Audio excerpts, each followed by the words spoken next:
There is a gracious God filled with love. It cheers me up when I'm all alone. He never leaves me on my own. Which means you stand and move alone. There is a merciful God up above. There is a loving God who cares for me.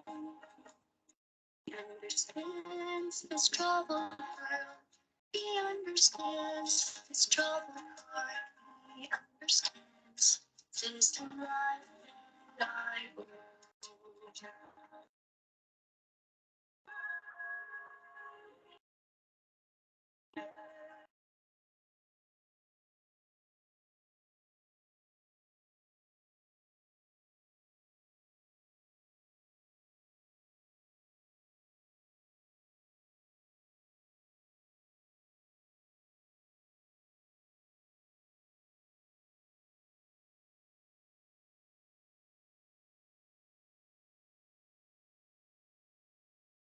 Senhor, meus irmãos, vamos então iniciar mais uma aula da nossa Escola Bíblica Dominical, lição número 4 do segundo trimestre de 2022. O título da lição é Resguardando-se de Sentimentos Ruins.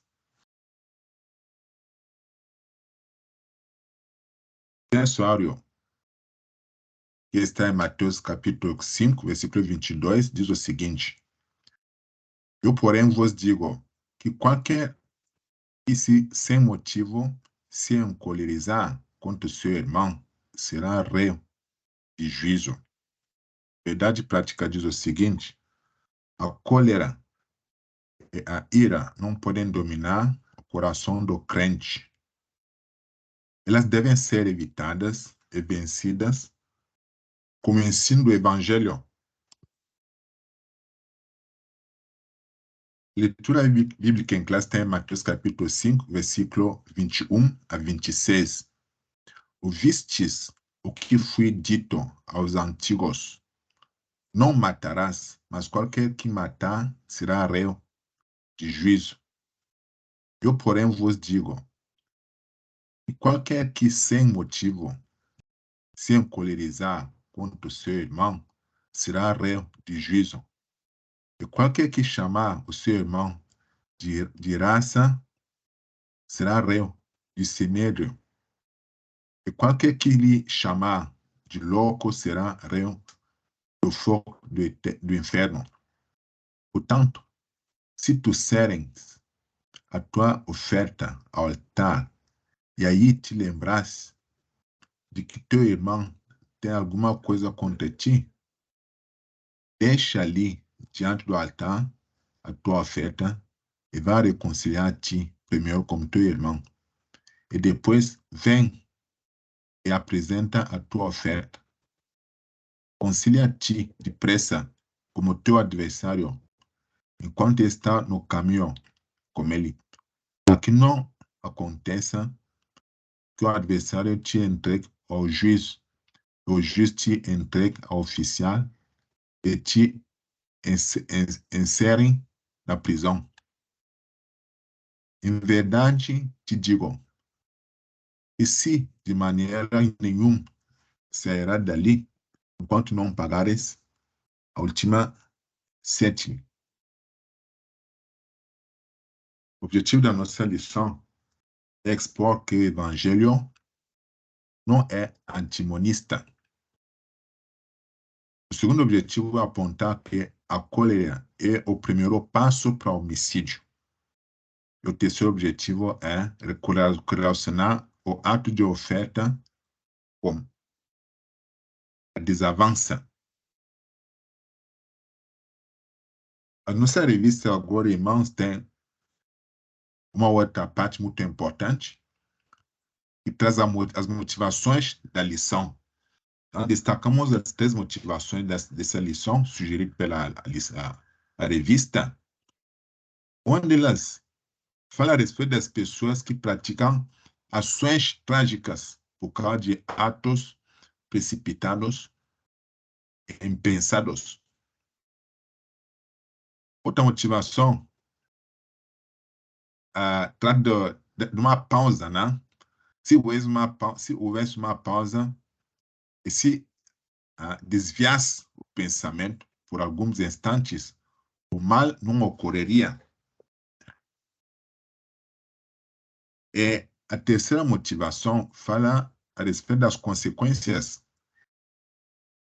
As consequências da cólera, da ira, estão por todos os lados. Trânsito, banco, fila de espera, assim por diante. Então, essas motivações que são as principais e que vão nos levar a buscar um crescimento na nossa fé, entendendo que o Senhor ensinou nesse Evangelho segundo Mateus, que a gente está lendo segundo Mateus, capítulo 5. Vamos fazer oração. Senhor, nosso Pai, te agradecemos infinitamente por esse momento. Te peço, Senhor, para abrir nossos corações, para que a lição que nós vamos escutar traz benefícios, Senhor, para nosso crescimento, para nossa caminhada, Senhor, e para que a gente possa guardar ele no nosso coração, que ele encontre um terreno fértil, Senhor, para poder brotar. Ser louvado, Senhor. Abençoe todos os irmãos que vão escutar essa lição, em nome de Jesus. Amém. A primeira parte dessa lição fala do Evangelho, né, diferenciando ela do antimonista. Então, inicialmente, temos a definição do antimonismo, para entender bem, não é uma palavra muito comum, né? A palavra nos oferece a própria definição constituída do grego anti, que quer dizer contra, e nomos, que quer dizer lei, diz a respeito a tudo contrário à lei, normas e regras. A palavra traz a ideia de que os cristãos não precisam obedecer à lei moral do Antigo Testamento. Defensores antimonistas dizem que a lei não teve origem em Deus Pai e que por isso ela deve ser rejeitada. Há os que dizem que Deus havia determinado por decreto a existência do pecado, de modo que jamais se pode evitá-lo. Por isso, não há razão para a existência da lei.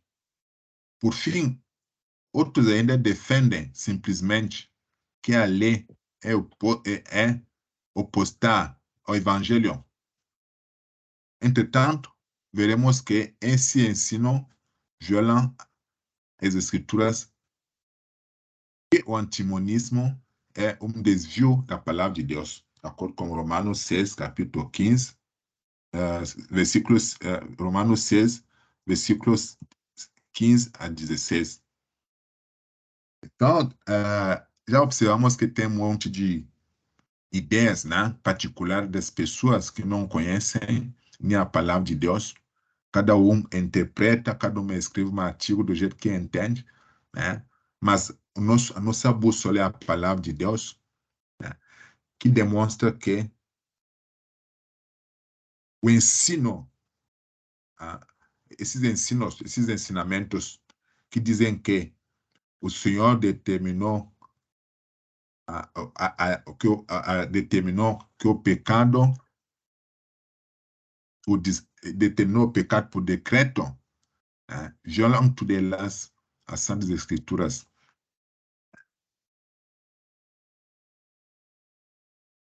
Fazendo uma comparação entre a lei e o Evangelho, a aula da semana passada falava da lei, Jesus e a lei, né? Demonstrava que o Senhor obedeceu a todas as leis, né? Ele aprimorou o entendimento da lei, o que nós tivemos a semana passada como lição. Então, na lei e o evangelho abordado nessa lição, segunda parte, né, do tópico 1, Jesus não desprezou a lei, nos lembrando o que nós vimos a semana passada. Em Mateus 5, versículo 21, vemos claramente isso. A expressão ouviste o que foi dito aos antigos aponta para uma retrospectiva de um ponto da lei de Moisés. Diferentemente dos escribas e fariseus, Nosso Senhor deu ênfase à autoridade da lei e revelou a real intenção de Deus presente nela. Atente para o mandamento, não matarás. Enquanto os escribas e fariseus interpretavam esse mandamento de maneira restrita ao ato literal de matar uma pessoa, o Nosso Senhor ampliou e aprofundou, demonstrando que o homicídio tem o início no coração do ser humano, a partir da ira, do ódio, da cólera. Então, isso é a realidade. Existem crimes planejados, né? Premeditados. Então, quando se faz esse planejamento, né, para cometer um crime, um homicídio, quando já existe esse pensamento no coração, na nossa cabeça, o homicídio já existiu. Então, já é motivo suficiente para a gente ser barrado, né, no reino. Porque o fato de pensar, pode-se pensar num crime, mas não executar ele por falta de recursos, ou por falta de aparição de provas. Então, a partir do momento que isso ocorre no coração de uma pessoa, o homicídio já está consumido. Então, o Senhor ampliou o entendimento, né, da lei sobre homicídio, explicando que desde o momento que isso se planeja, o homicídio já está consumido. Já é um motivo suficiente para a gente cortar a nossa ligação com o Senhor. Já é um motivo suficiente para se arrepender, por ter imaginado, por ter pensado, né, em praticar um crime. Legalismo vezes antimonismo. O legalismo é uma atitude que se concentra na observância e prática rigorosa das leis, como elemento determinante para uma comunidade alcançar o favor de Deus. Por outro lado, o antimonismo rejeita todo tipo de normas morais, deixando a pessoa livre para pecar. Assim, o legalismo foi refutado duramente pelo apóstolo Paulo, na sua carta aos Filipenses, capítulo 3, versículo 3 a 4. O antimonismo fere de morte a vocação do cristão para a santidade. Como amamos a tudo o conselho de Deus. No segundo tópico traz a ligação entre a cólera e o primeiro homicídio. Então, Jesus, o sexto mandamento, Jesus não anulou o sexto mandamento do decálogo. Contudo, sua interpretação foi mais elevada e profunda, pois revelou que a ira e a cólera contra o irmão é um tipo de homicídio no coração, como bem afirmou o apóstolo João. Qualquer que aborrecer o seu irmão é homicídio. Aborrecer uma pessoa e tirar ela da sua tranquilidade, da sua paz, e gerar preocupação e destruir a pessoa. Então, quem fizer isso, aborrecer seu irmão, é homicídio, porque mexe com o coração, mexe com a paz, mexe com a tranquilidade. O aborrecimento pode levar a um suicídio. pode levar a um suicídio. Várias pessoas que se suicidam começam por terceiros que têm problema com o outro, né? Então acaba tendo uma consequência. Então, qualquer um que aborreceu o seu irmão já é homicídio. Porque a consequência, se não é um suicídio, e pode ser por acaso. Alguém pode ser tão aborrecido que ele não acha mais necessário viver. Então, João frisa isso. Não podemos aborrecer o próximo. São seres, criaturas, né, do Senhor, que, não, que merecem toda a paz, merecem todo o respeito.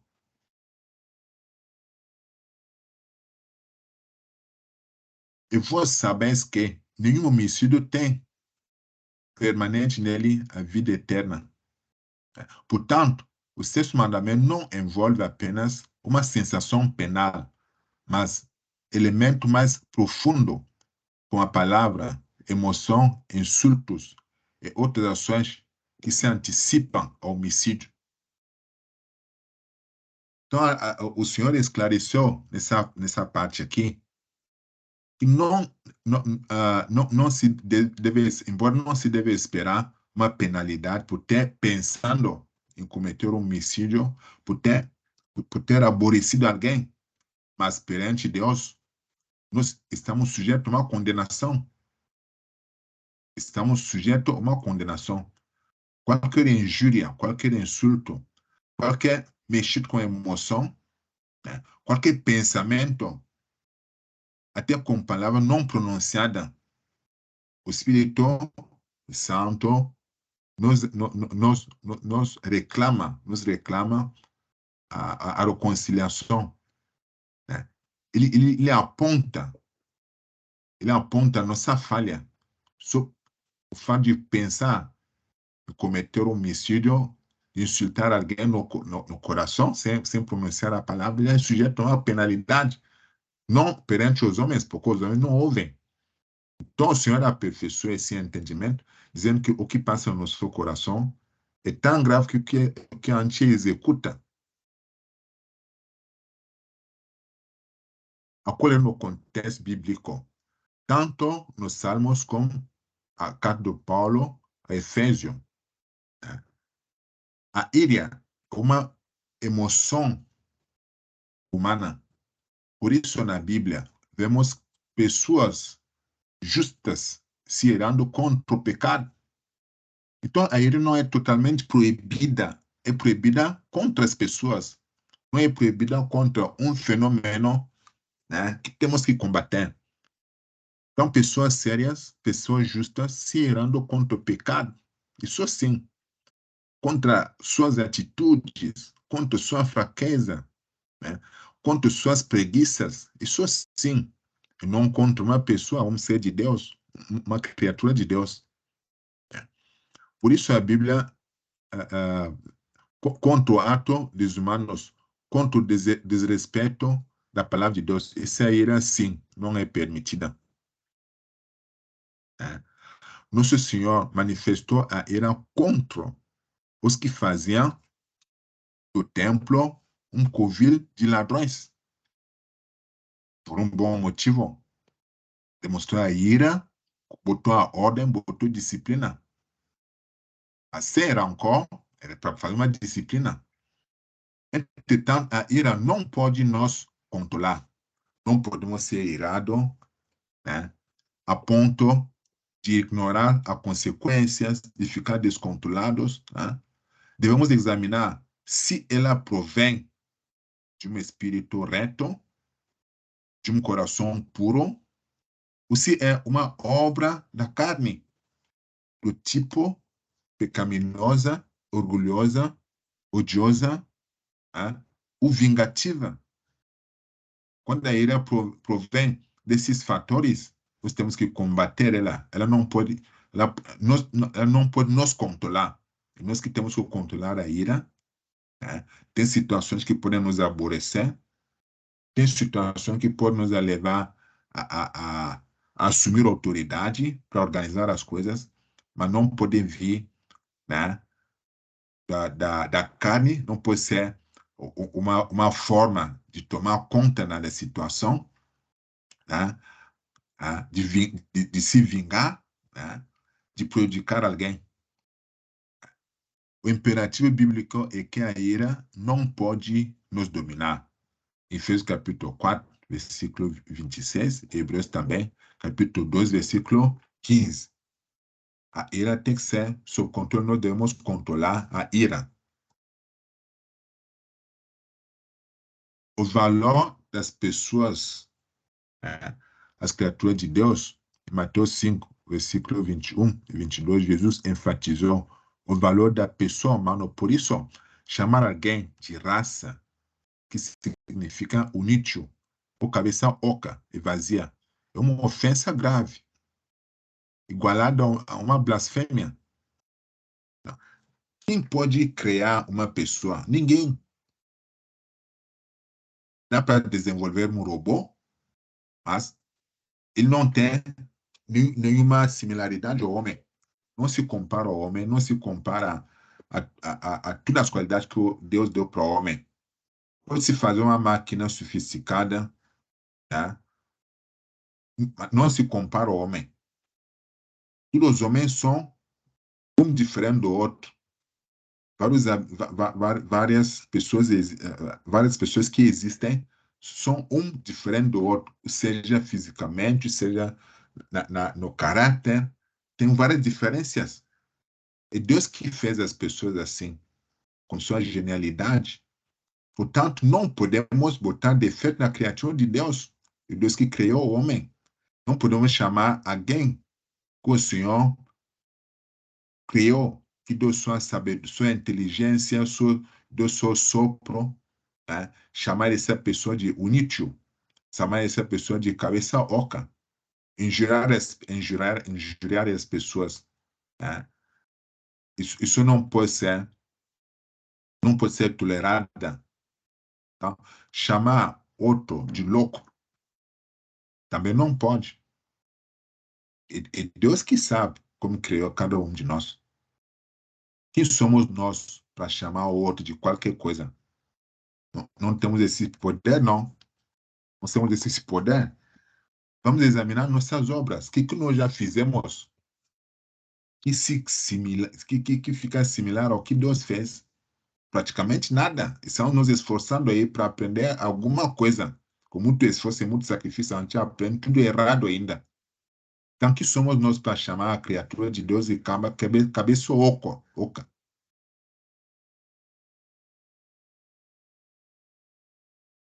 O valor das pessoas humanas ainda, seguindo como esse tópico, observe que para quem manifestasse esse tipo de comportamento, o fim era se tornar réu do sinédrio e receber a condenação para o fogo do inferno. O nosso Senhor mostra que não só peca quem comete homicídio, mas igualmente os que nutrem a colérica, ódio e rancor nos corações. Então, cultivar o rancor, cultivar ódio, cultivar colérica, cultivar ira, esse aí também, o Senhor confirma que é homicídio. Quem cultiva isso comete um homicídio. A vida humana tem um valor sagrado, porque Deus que fez o homem. Por isso, existe um respeito mútuo entre as pessoas, até nas relações profissionais. Os patrões respeitam os empregados, que são seres de Deus. Né? Os patrões, os empregados também devem respeitar seus patrões. Então, existe uma relação harmoniosa. Existem empresas onde tem manifestações para comemorar resultados, existe premiação, existe reconhecimento, né? Então, existe até onde nós trabalhamos para ganhar o nosso pão, existe um respeito mútuo. Até quando não tem mais essa parceria de empregado e empregador, o desligamento é harmonioso, em paz. Se ocorrer de forma diferente, é porque alguém está pecando.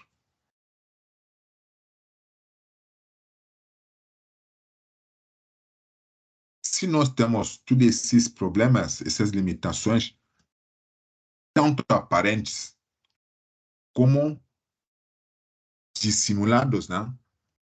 Dentro do nosso coração, estamos cortando nossa relação com Deus. Cortamos a relação com Deus. Portanto, se a nossa relação está cortada com Deus, não adianta tentar agradar a nossa oferta, né? Não é vista de bons olhos para Deus. Mateus 5, versículo 23 a 24, Jesus se dirige aos discípulos e faz com que cada examine a si, pois servo do Senhor não pode ofertar no altar com coração cheio de ira e rancor. Afinal, dizer amar a Deus, mas odiar o irmão, é cair na mentira. São dois problemas. O problema da ira, que é o homicídio, o problema da mentira. Né? Então, antes de ofertar para o Senhor, temos que ter certeza que não temos nenhum desavanço como próximo, que não temos nenhum rancor como próximo, que nós temos nenhuma ira com o próximo. Existe um diálogo, uma harmonia como o próximo, senão a nossa oferta não deve avançar. Não deve avançar a nossa oferta.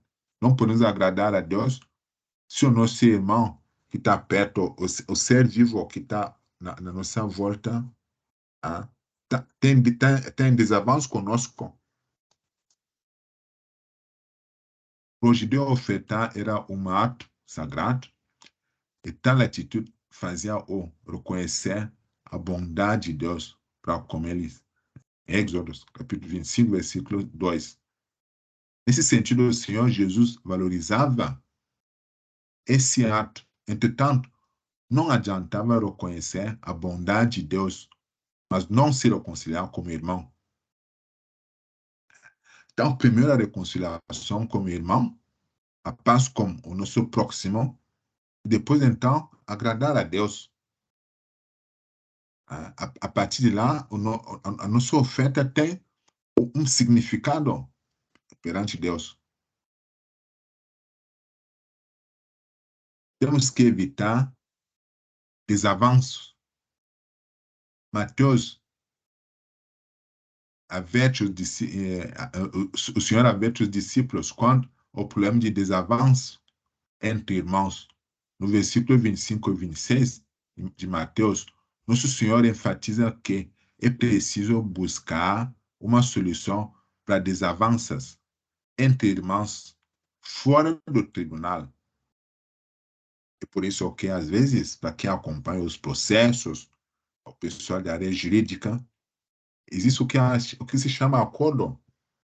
O que se faz como acordo entre as partes, tanto o reclamante como o preposto. Não sei bem como são as palavras. O reclamante e o réu. O reclamante e o réu, se tem um acordo entre os dois, dificilmente o juiz não considera, o juiz sempre valida acordo. Então é importante sempre buscar uma solução antes de chegar no juízo. Que um acordo amigável são acordos que normalmente se fecham depois as pessoas se cumprimentam, se apertam as mãos, de que quando o juiz der uma sentença ali, onde as pessoas viram cada uma as costas e nunca mais até tem recurso, né? Sem se xingando ainda. Então, isso reflete o que o Senhor quer nos ensinar aqui. Sempre é melhor buscar uma solução antes de chegar ao juiz fora do tribunal, que é muito mais agradável, nosso coração fica em paz. Um exemplo, também o Senhor recomenda aqui, que é importante buscar uma solução antes do inimigo sumir. Porque pode acontecer isso, ter um desavanço com alguém, esse alguém se some, esse alguém pode mudar de cidade, pode mudar de estado, pode mudar de país e nunca mais encontrar seu inimigo. Em que oportunidade você vai pedir perdão? Uma situação que aconteceu comigo há muito tempo atrás, quando eu estudava, eu fiz uma escola técnica de marcenaria, e durante as aulas de disciplinas que a gente chama de tecnologia, onde a gente aprende a profissão, mas teoricamente, antes de praticar, eu adorava bastante essas disciplinas. Eu anotava no rascunho toda a matéria, depois passava limpo num caderno que eu guardava com muito cuidado, com as cores, né, com desenhos bem explicadinho, tipo um livro que eu escrevia. Bom, depois que eu terminei esse ciclo, passei no exame, guardei meus cadernos. Aí um colega meu, que não tinha passado, veio buscar meus cadernos, porque ele sabia que eu cuidava bastante dos detalhes, né? Anotava com propriedade, eu cuidava bastante do conteúdo, era perfeito. Bom, é um grande amigo, emprestei para ele meus livros, para ele poder estudar o ano seguinte e passar. Ficou com meus livros, meus cadernos, estudou com esse material, passou. Bom, quando eu esperava que ele ia me devolver meus livros, não me devolveu mais.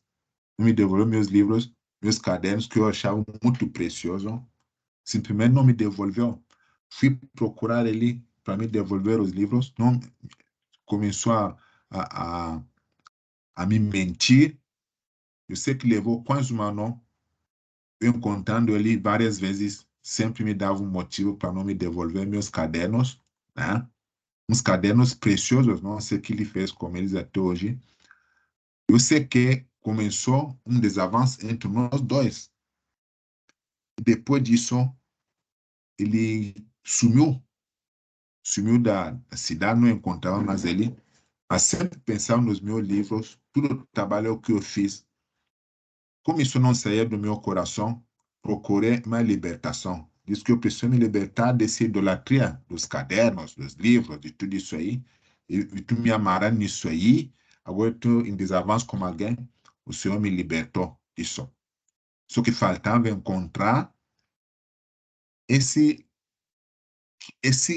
ex-amigo que virou inimigo. Precisava encontrar ele para te fazer as pazes. Eu não encontrava nunca ele. Procurei, me informei, ninguém sabia mais onde ele foi. Um dia, eu estava dirigindo na cidade, eu estava num carro do meu pai, dirigindo. Eu vi ele na cidade, ele viu o carro do meu pai, ele reconheceu. Ele se escondeu, encostou o carro, né? Estacionou o carro de uma forma desordenada, né?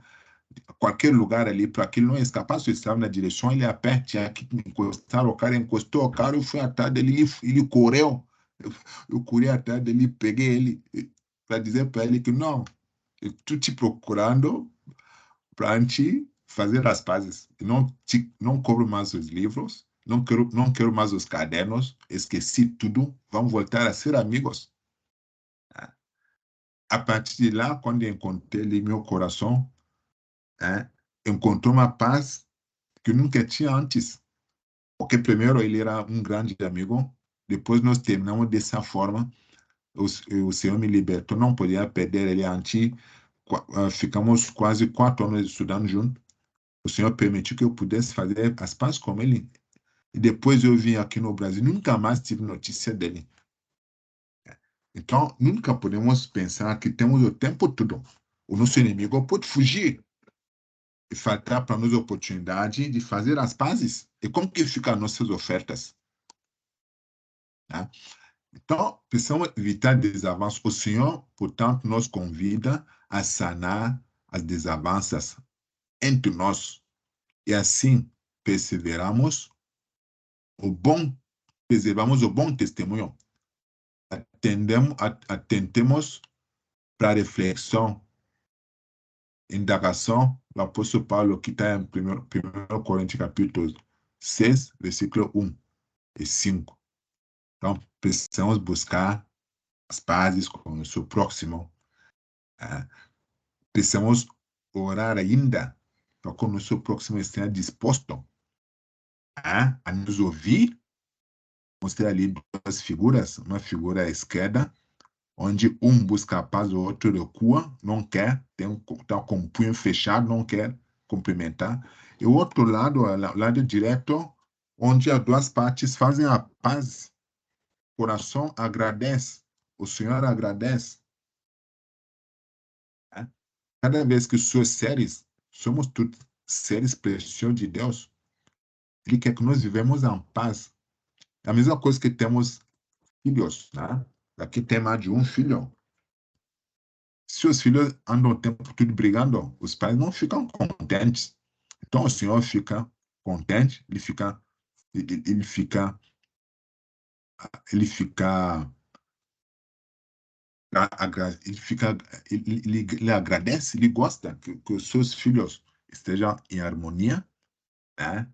Então, cada vez que tem paz entre as pessoas, o Senhor fica feliz. Então, para concluir nossa lição, irmãos, o Senhor quer que nós não buscamos motivo para a ira, nós temos condição de controlar a ira, né? Que a ira não nos controla, que a gente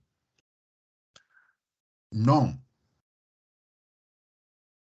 odeia, que a gente não insulta o nosso próximo que é similar a Deus, porque não somos nada para apontar erro sobre a criatura de Deus. Né? Então, como servos de Cristo que vivem as verdades do Evangelho, não deixamos que pensamentos, palavras e ações firam o nosso próximo. Se a gente ferir o nosso próximo, estamos cometendo um homicídio. Nem deixamos que as desavenças tornem-se disputas entre nós. Temos que correr sempre antes para buscar a paz com o nosso próximo.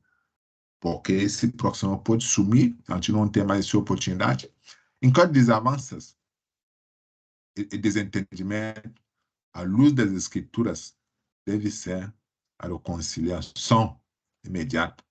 Não dá para poupar para dizer que no fim do ano, quando virar o ano, né, com fraternização, que nós vamos fazer as pazes.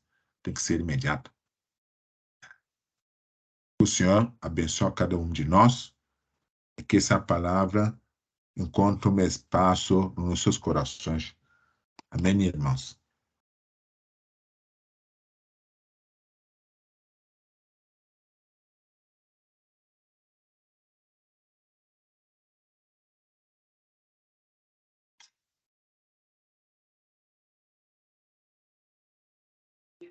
To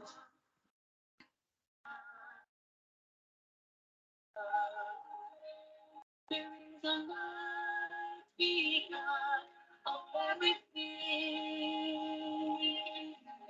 The light is for me.